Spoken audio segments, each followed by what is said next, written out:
for joining me today on the Financial Planner Life podcast. How are you? I'm very well, thank you, Sam. How are you?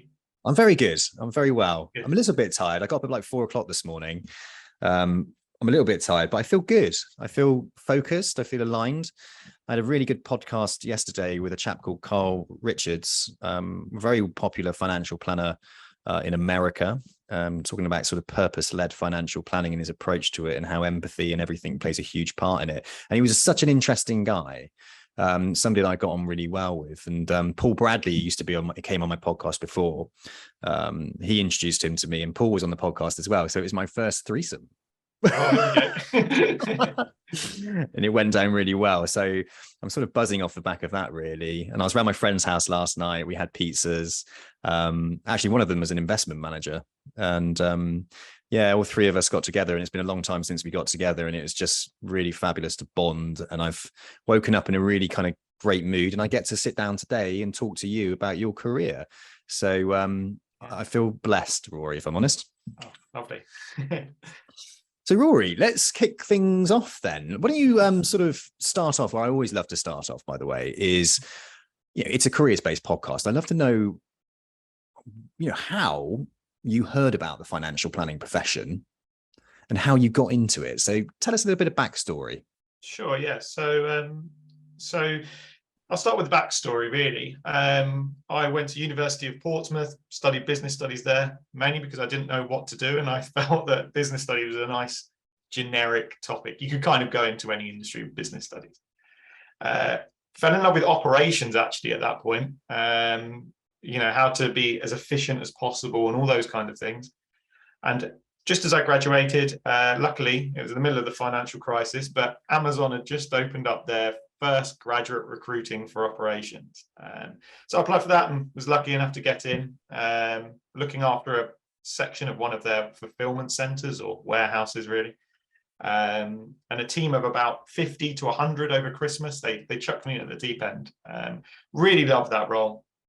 Ended up staying at Amazon for nearly 10 years, working my way from the warehouse through to their head office in Shoreditch, where I looked after project management, and it got into the more strategic thinking of ultimately how to move a box from A to B as efficiently as possible. You know, it's almost, the way I liken it to is a Formula One pit stop, trying to save those little microseconds here and there.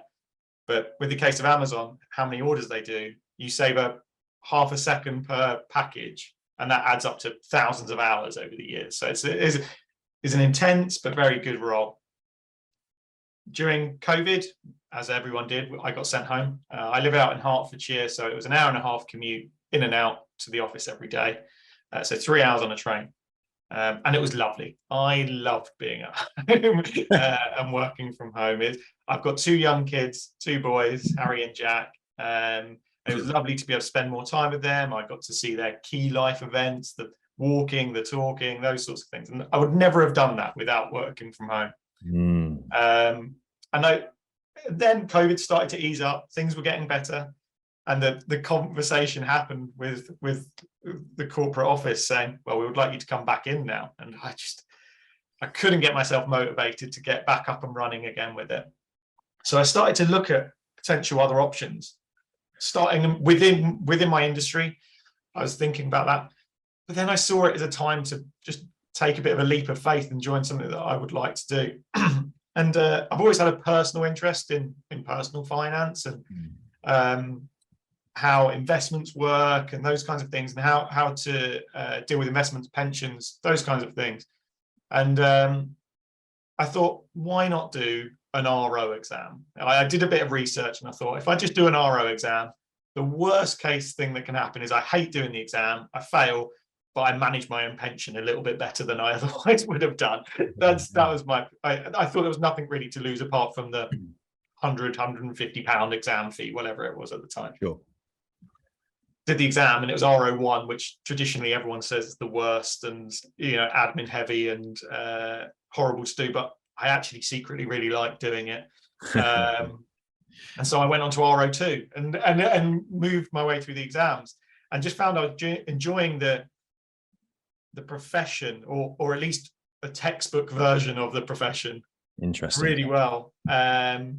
And then that's how I found out more about the industry, really. I started to research more about what financial advisors do on a day-to-day basis. And it's actually not like the textbook at all. It's not just this black and white, here's the best plan for you. There's emotions involved. There's soft skills that are involved in, dealing with clients sometimes in their best moments of their life. They've just got married, maybe just had kids, to their worst, where they've just received an inheritance from their late parents or whatever that might be.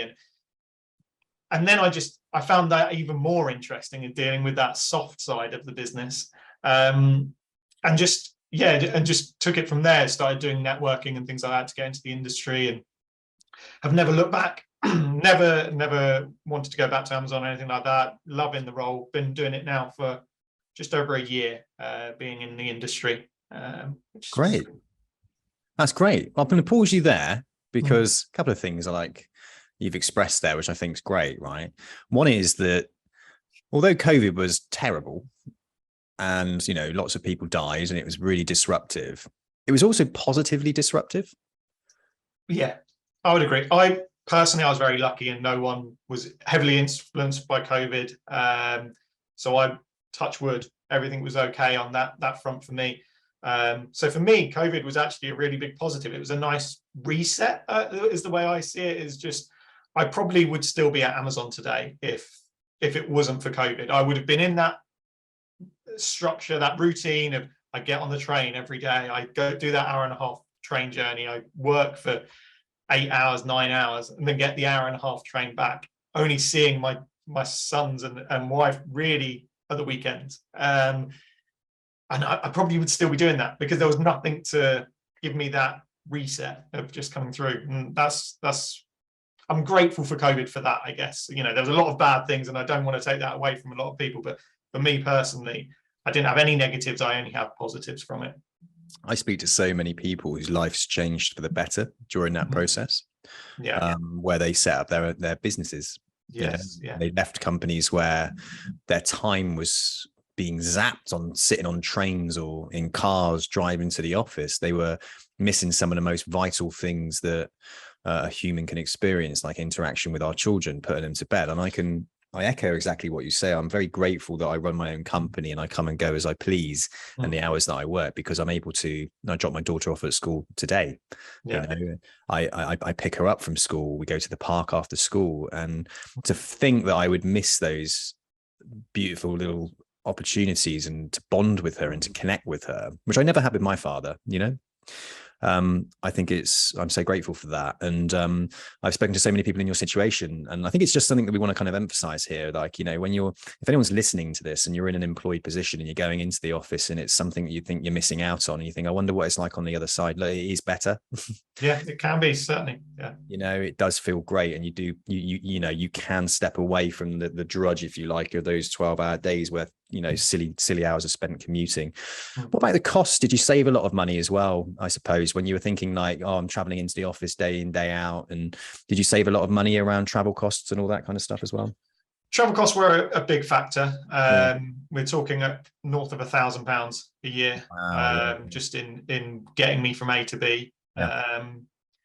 So that definitely helped. There was moving into the industry, I was fresh-faced and I was never going to command the same salary as what I left on at Amazon. So I knew, so whilst the travel cost mitigated the problem a little bit, it didn't bridge the whole gap up to what I was previously on. So, but I knew that coming into an industry, I was going to be a risk to any employer that took me on. I wasn't going to command the same salary, but that definitely did help, the lack of training costs. I love that you're new to the profession, but you've spent 10 years in a completely different environment and sector and industry. That to me is really important, because it's the problem we have within the profession right now is attracting new people to the profession. And as we spoke about on the call prior to this, you can't expect there to be like a trainee graduate route that's going to train every single new financial planner that's going to come through. The profession does need to do more to attract second careerists because of the skill sets that you've learned, the experience that you have.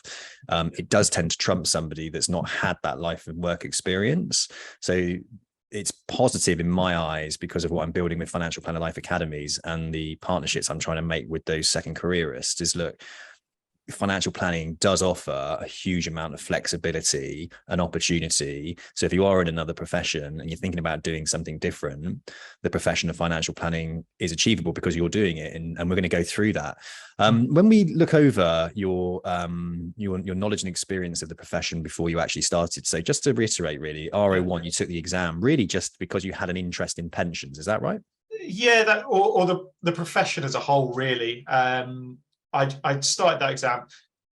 Perhaps looking back, I wouldn't have started on RO1. I just did it because it was the first one. Yeah. I was RO1 and went from 1 to 6. But I think when I took it on, I wanted to just get my foot in the door almost and just try it a little bit. A no risk trial is the way I saw it. Is just £100 or the exam fee, get the book, read through the book, and there was no risk for me apart from having read a book. That was it. So I tried to make the transition as risk-free as possible. It was a big leap.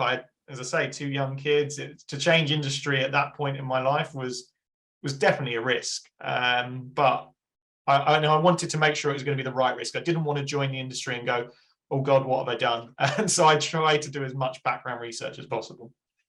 Can I just ask you, at what point did it flip where you felt confident that you would embark on a career within financial planning? Was it after RO3?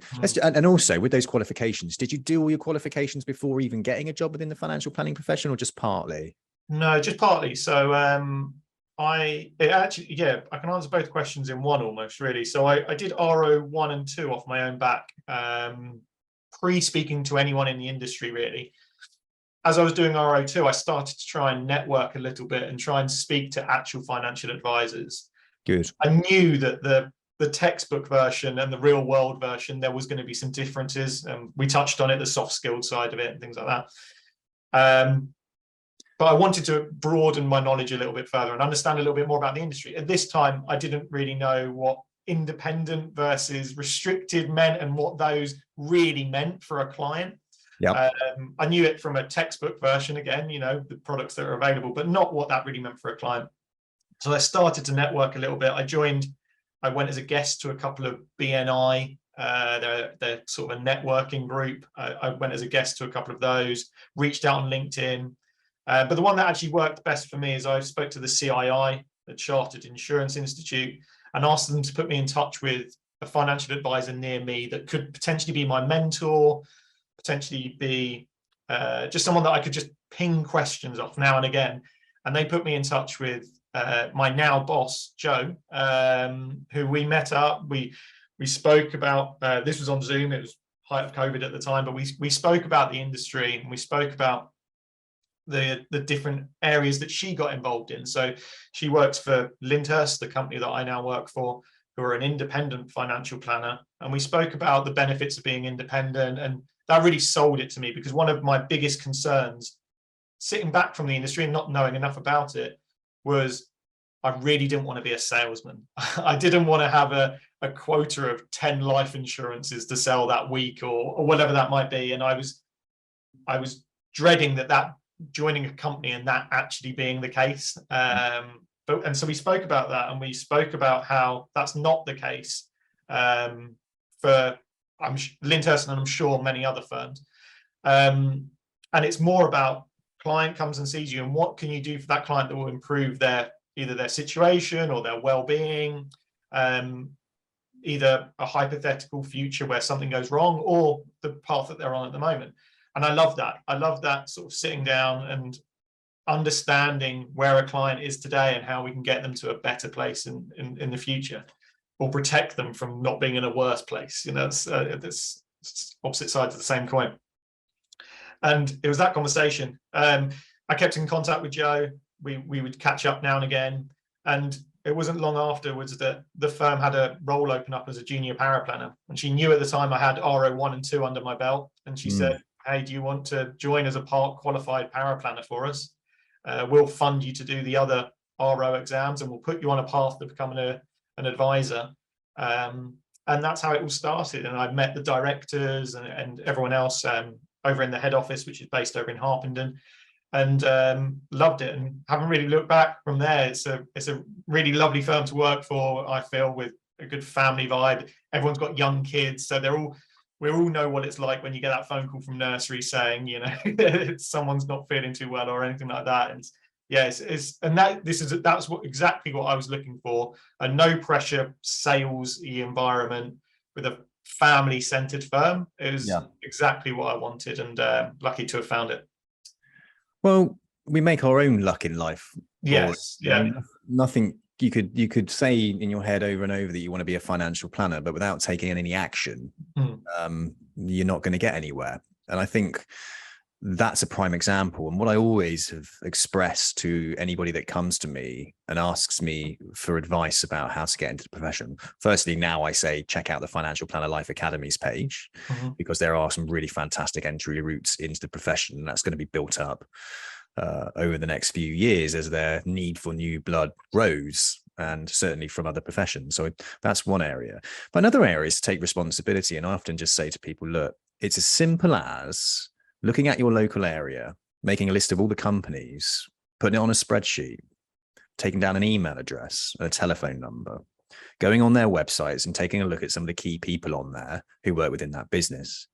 Take that list and go onto LinkedIn and connect with individuals on LinkedIn. Start following their businesses. Download the top 100 list, the top 100 financial planning firms list, right? Follow all those on LinkedIn. Link in with a couple of people, perhaps some of their recruitment team. Yeah, perhaps some of the senior advisors. A practice like that in the very first instance is action. So not only are you saying, I want to be a financial planner, but you're actually purposely going out and connecting with people and networking them. And LinkedIn is like networking on steroids, right? You're out there, you're connecting with people. Now you ramp it up a gear. What you then do is you start to comment on their posts. You start to like their posts. You start to get visually seen by those within the profession. Now, you might celebrate an RO exam pass. You might celebrate something on LinkedIn. And what you'll find is those people that you're connected with, the network that you're connected, the people that you're liking, not only do you see more of their content that's relevant to the profession that you're interested in, but they start to see what you're doing if you're active on social media. I mean, we all spend 3 hours a night on Instagram. Why not spend it on LinkedIn to help further your career? What you can then do is ramp it up even more, and you reach out to those people. So as you put a LinkedIn connection across, you say, look, you know, I'm thinking about becoming a financial planner and this is what I'm doing. Have you got any advice for me? And you do that and you ask people and you just put it out there. So as you're going through your studying, you are immersing yourself within the culture of the profession. But by doing it, and LinkedIn's beautiful because the algorithm promotes you to those people if you are engaging with content.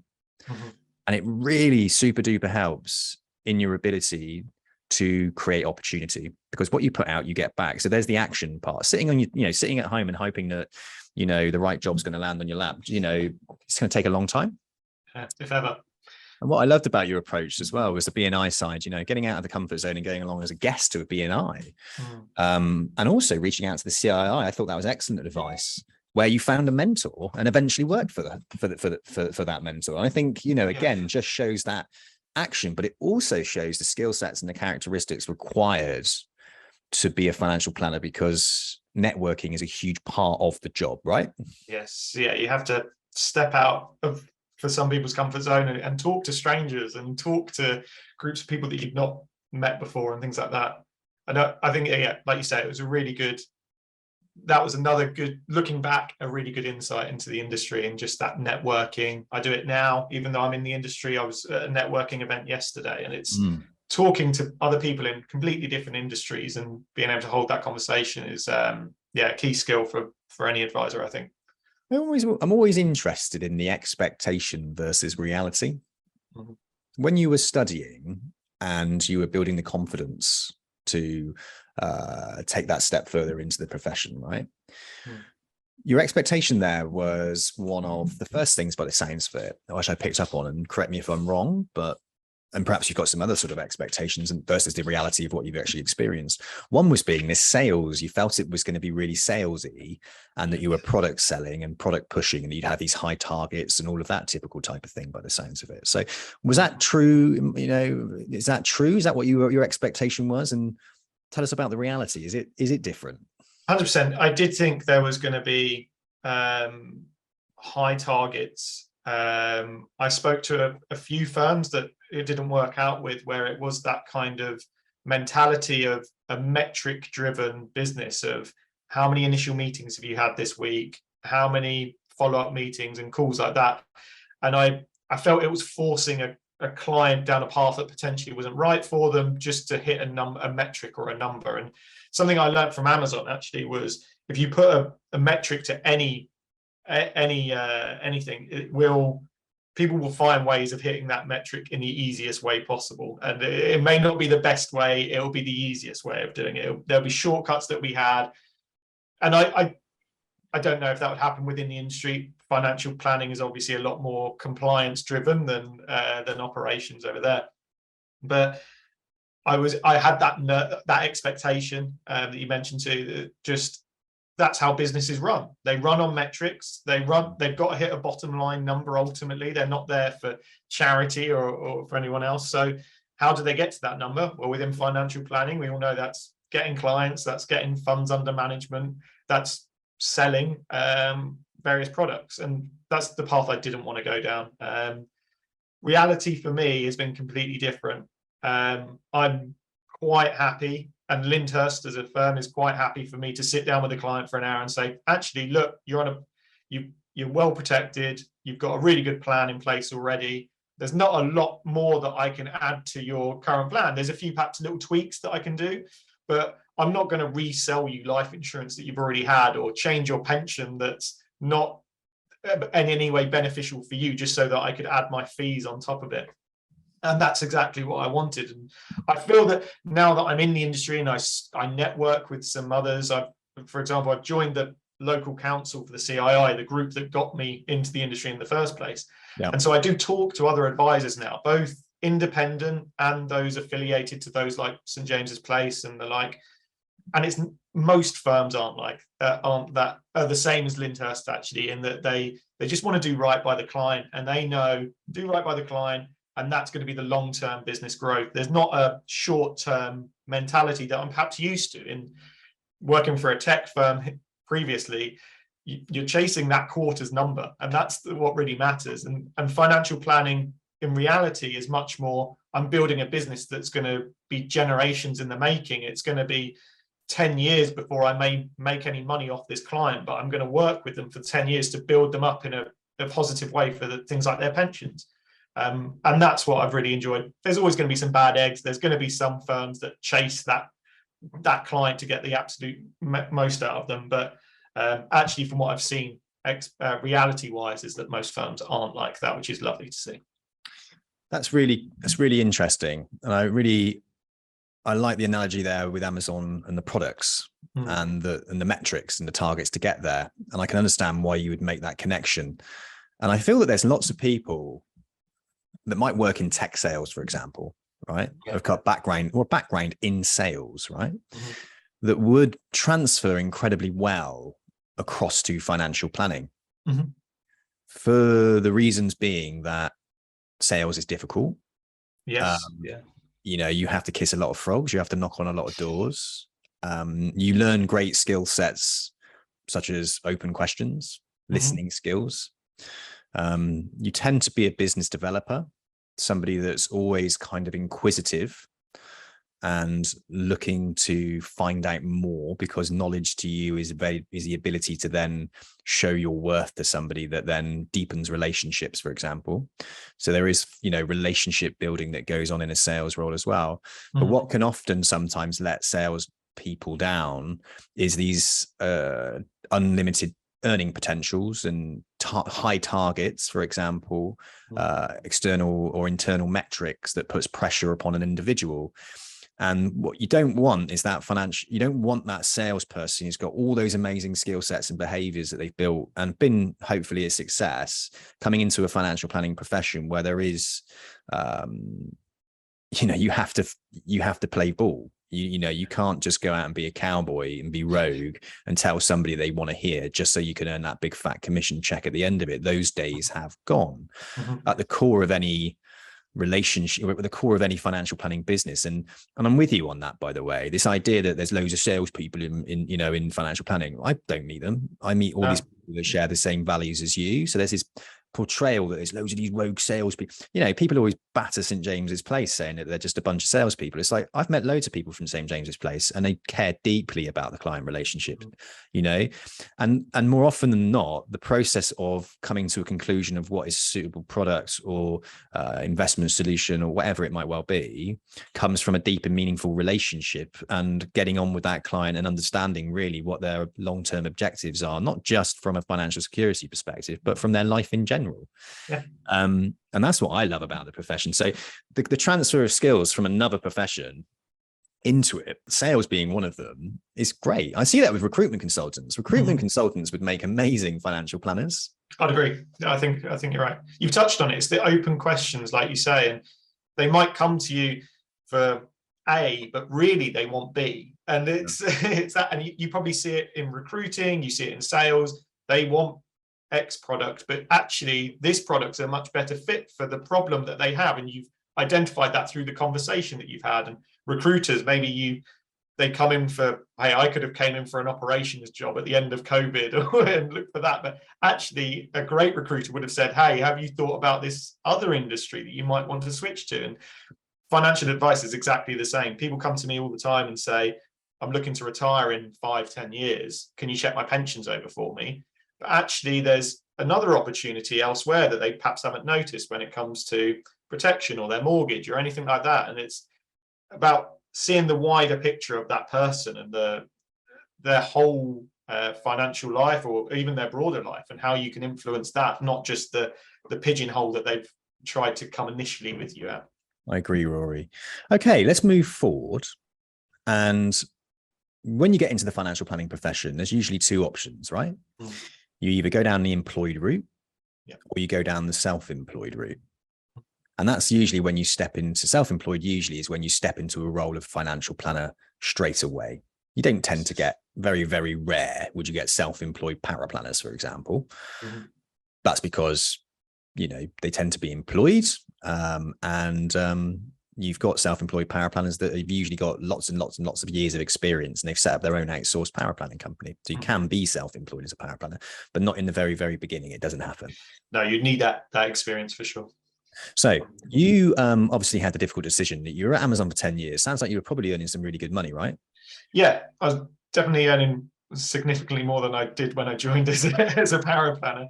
Which is, and there we go. So I think this is an area we should talk about, because first off, did you look at self-employed as an option as well as employed? Yes, one of the outcomes of networking, talking to a few people, I spoke to a recruiter who put me in touch with St. James's Place, actually, in their academy program, pre your podcasts, actually, Sam. So that would have been useful perhaps a year ago. And I spoke to the recruiter over there. I like the idea of self-employed. You see the numbers and you're like, hang on, this could be great. This could, you know, I've got a great network. I could sell everything to everyone that I've previously known and be very well off from it. But when I went into the weeds of it a little bit with it, and I actually listened to some of your podcasts from probably a year ago now, and you had guests, some of them employed, some of them are self-employed, and there was pros and cons of each, and there still is now. And the pros are unlimited earning potentials. You could bring in what you like. The con being you are working super hard to bring your own business in. There's no brand there. You're starting everything from scratch. You're going to have to build your own client bank from scratch, unless you would have to pay for a client bank to come through. Employed, for me, I ultimately chose employed for a couple of reasons. One, I felt that it might be better for me to hone my skills in a little bit further there.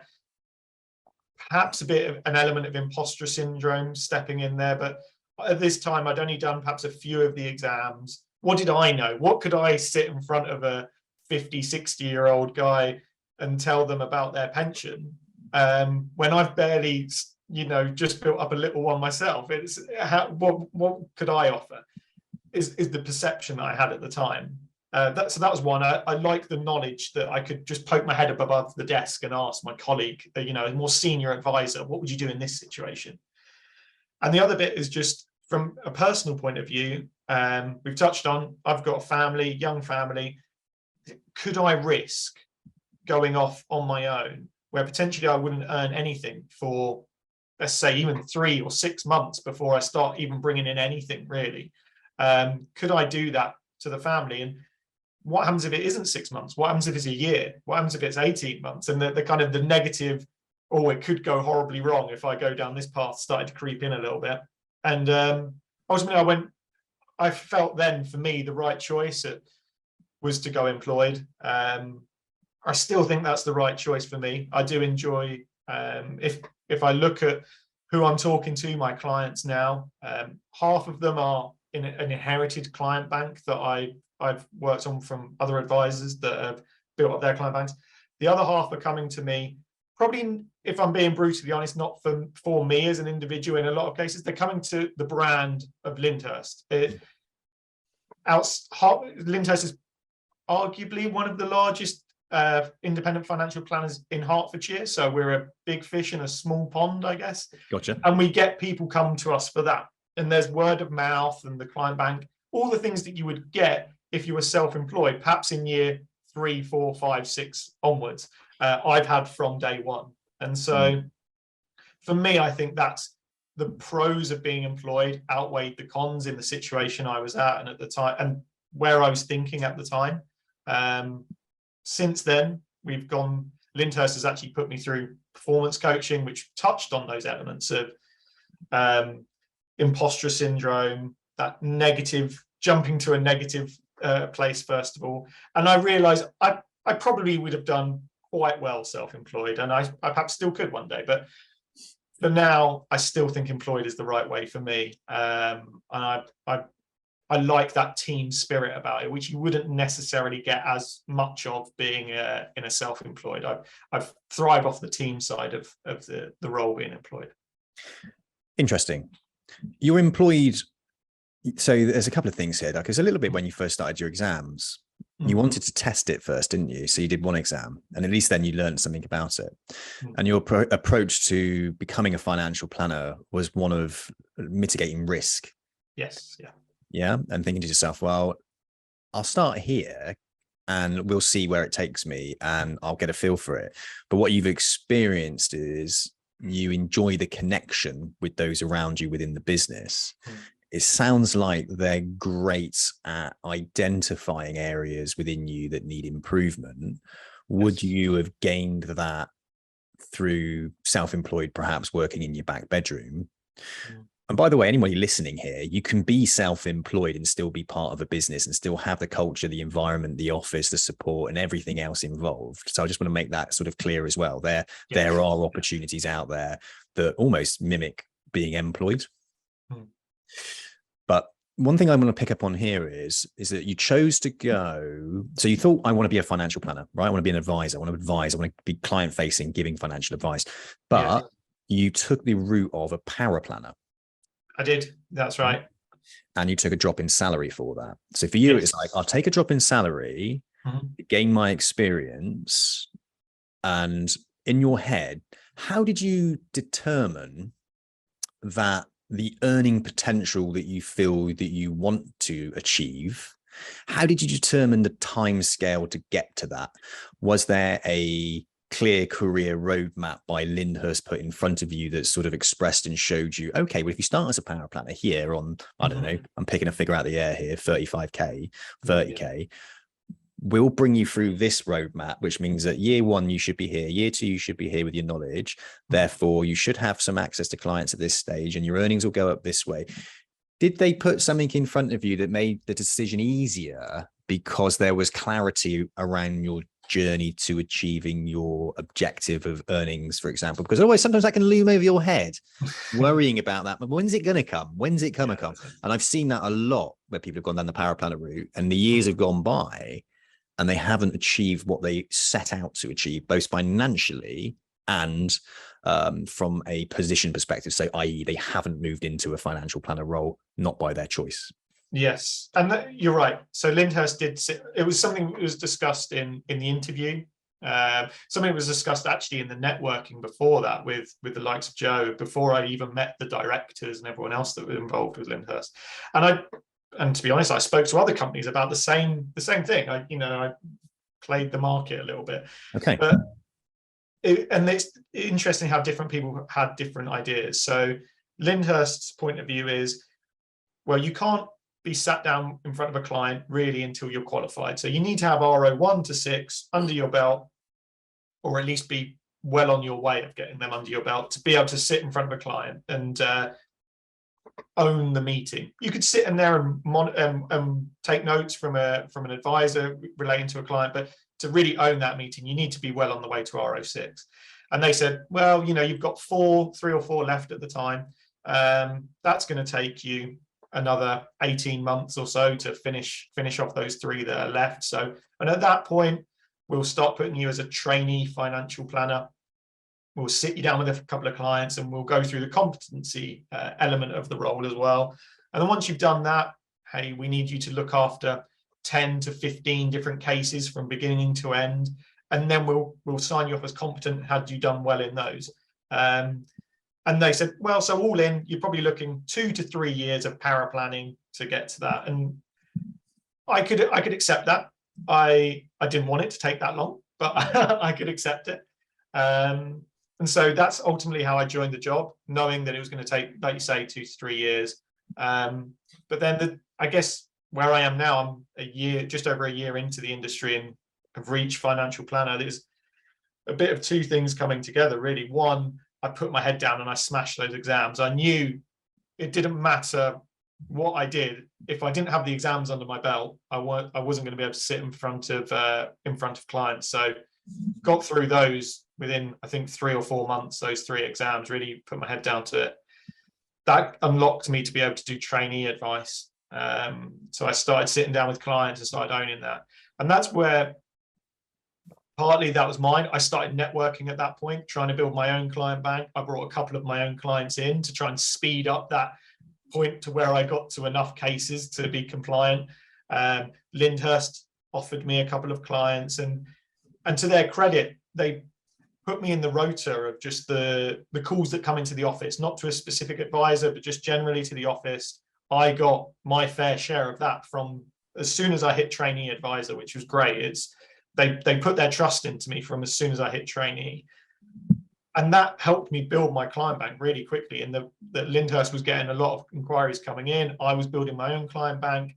I hit that 15 within sort of, I think, 4 months of doing those 15 cases, so I then had all the ammunition to go back to the directors and say, look, I know we said it was going to take 3 years, but I've put my head down and worked, and I've got it at this point now instead. What's stopping us from going ahead and signing me off as qualified? And there was, to their credit as well, they said, well, there's nothing you've ticked it, all the boxes, so yeah, we're going to sign you off as qualified. And that happened earlier this year, just a couple of months ago, and have gone from there. So I think it's whilst I agreed to the timetable or the maximum that it could take, I knew really the important bit was what things did I need to achieve to get to where I wanted to do, and how could I do that as quick. That's probably the operations coming out of me. How do I get those things completed as quickly as possible? What I do like as well is they set out a pathway for you. You were encouraged to also, they didn't hold you back. So they were encouraging you to get in front of clients. So from a paraplanner role and getting in front of clients. But also what I love is that you took that responsibility to business develop yourself and start to show your worth to them, that you are keen, able to step up, and that helped propel you forward to get your competent advisor status sign off a lot quicker. Again, taking action, isn't it? And I think often, and I love the fact you said 2 to 3 years within that. And I think that's realistic. If someone's listening to this and they're choosing the route, right, of going down power planning to financial advice, I would say 2 to 3 years is a very realistic timescale. I'd say is a median. I know some could do it sooner. They could go into a firm, start off as a power planner, and then they might see something in that individual, or an opportunity comes up, and case by case, company by company, the timescales changed. However, 2 to 3 years is quite realistic in that Paraplanner role, stroke trainee advisor, before you then signed off and actually are, a fully fledged financial advisor, especially if you take qualifications into account there. If you're one of the lucky ones that got in with the firm, maybe started as an administrator and then started your qualifications at a lower level, if you like, whilst in the job, then 3 years.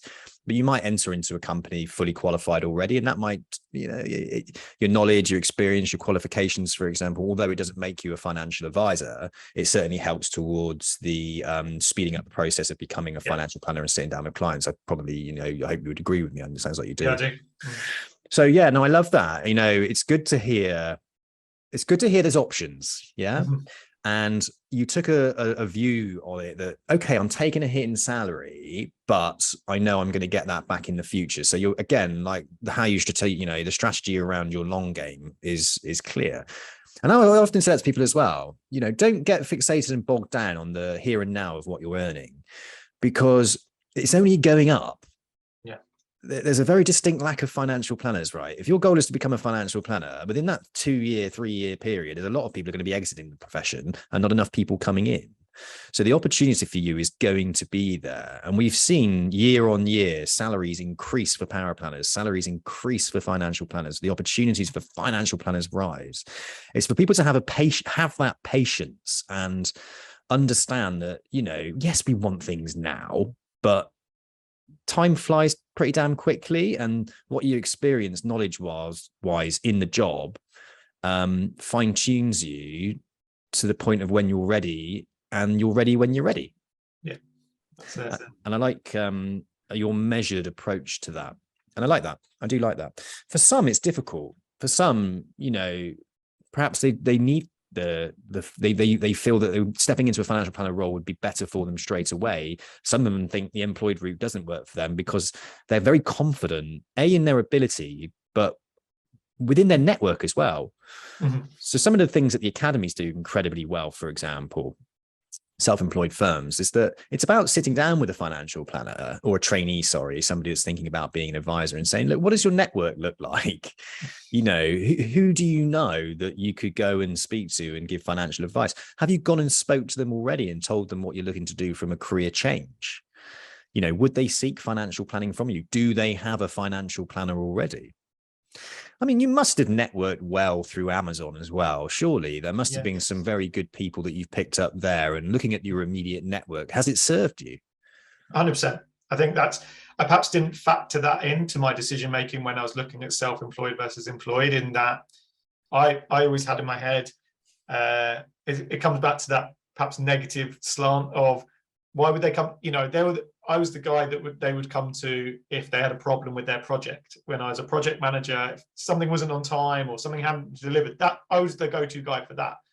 I'm not going to be their go-to guy for their savings and investments, And so when I make that switch, why would they pick up the phone to me? What I found actually, as I've gone into the role a little bit further, is, and it's really key probably for second careerist, is they like that I've got the qualifications and the knowledge that I've built up, but I've also understand where they're coming from.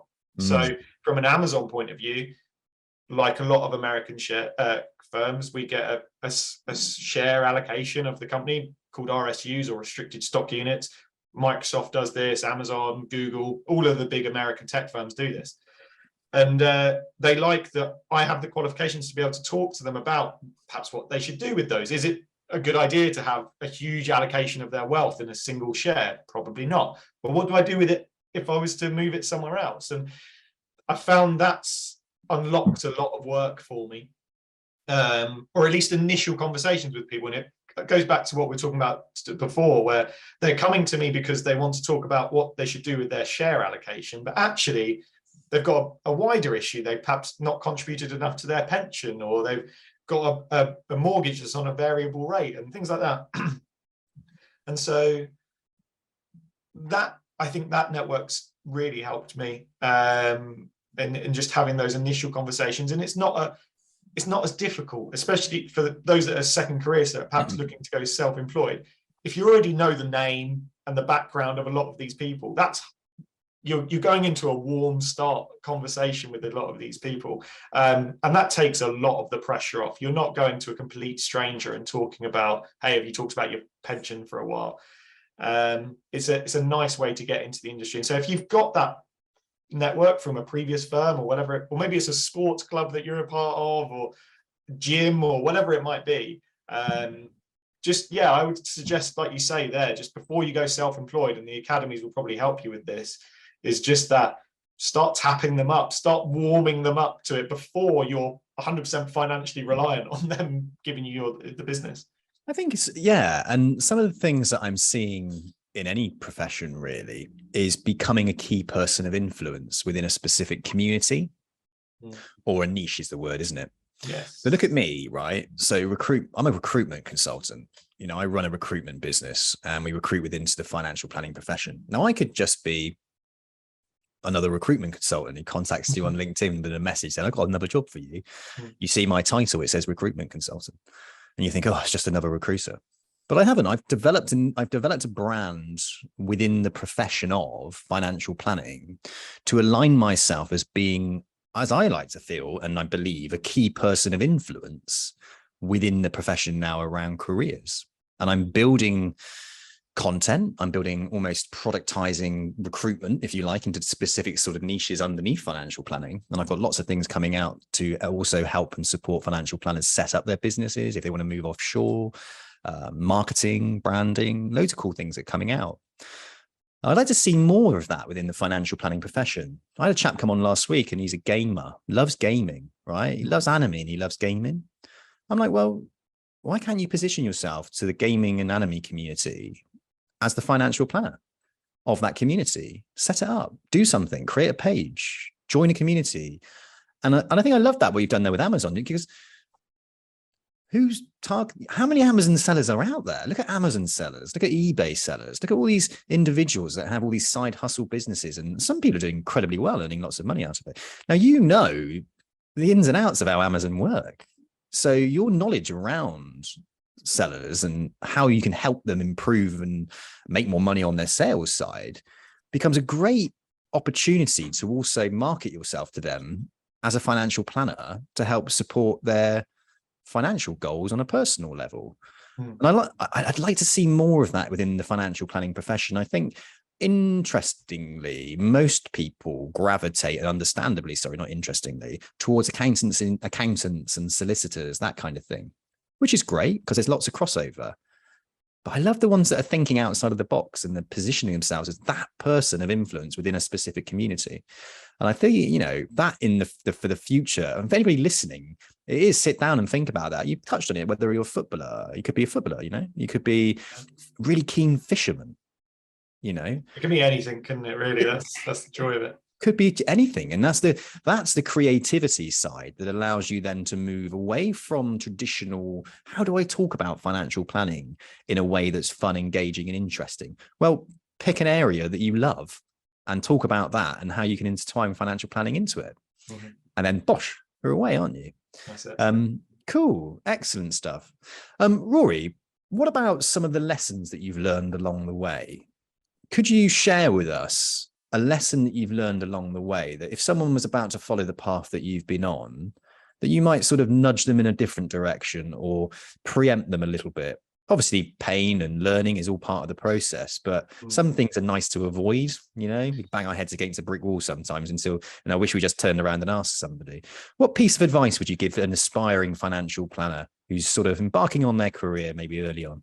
So I think I've only learned this really recently, and it's not an epiphany that I've had or anything like that, but Lyndhurst set us up with a performance coach, me and three other trainee financial planners. And that, I think, helped me process my thoughts a lot around what I would perhaps suggest to aspiring financial planners and people that are looking to get to that position. And I think it really boils down to a couple of the points that we've mentioned before, that imposter syndrome is going to be, or at least it was for me, it was a killer. It was, you know, how am I ever going to build up enough knowledge to be able to warrant sitting in front of a client and talk to them about areas that I've only just started to learn relatively short term. I only picked up a book 18 months ago or something like that about this. So what qualifies me? I think actually that's not I think the analogy that the coach used with me is, if your car breaks down, you could watch a YouTube video on how to fix your car, and you could go read all the books and do all the knowledge and go to college and learn how to fix that exhaust in your car. You're not, because you've not got the time and you've not got the inclination to do that. And it's better value for money for you to pay a mechanic to fix your car than it is for you to try and learn how to do it yourself. It's exactly the same with financial advice. If people wanted to, they could go away and they could learn how to invest their pensions effectively for themselves, or get the right mortgage or protection, whatever it might be.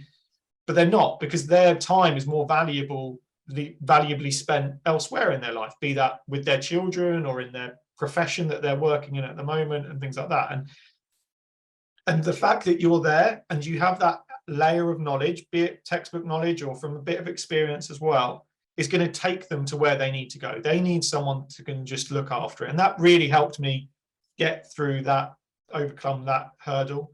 And we've touched on the other point as well, is that maybe it's the way my brain works, maybe not for everyone, but that negative slant of what could go wrong? What's the worst case scenario here? And perhaps leaning towards that.